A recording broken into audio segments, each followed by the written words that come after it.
Shalom, shalom. Thank you for joining me today. We're going to look at Jeremiah 31:25. I will strengthen the weary and renew those who are weak. Have you ever walked through a desert or been in a desolate area?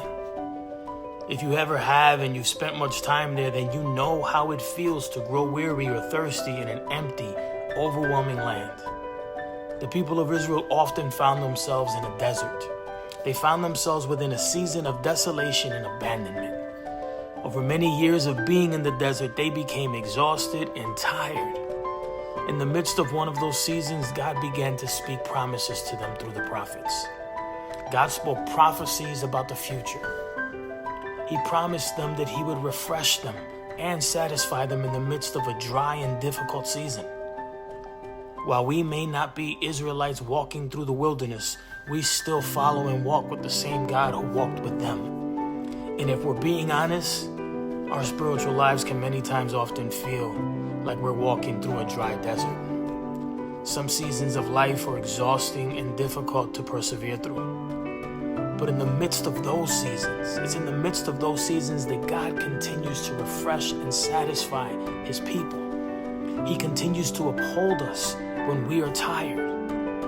He does these things for us because His character never changes. He is the same God who continually refreshes His people. Hebrews 13:8 tells us that God is the same yesterday, today, and forever. So you can be sure He will be the same tomorrow. So if you currently feel tired and exhausted, take a moment to sit with God in prayer. Tell Him exactly how you feel and what is going on in your life. Ask Him to refresh your soul. Ask Him to refresh you and satisfy you if you feel weary and weak. Just like Jesus told the woman at the well, if you knew who you were talking to, you'd be asking Him for a drink. And I would give you living water, Jesus said. So allow God to refresh you and give you rest, and continue to build a habit of talking with God each and every day. I promise you, it can be a refreshing and strengthening experience in God's presence. I hope this blesses you. Shalom, shalom. God bless and live well in Christ.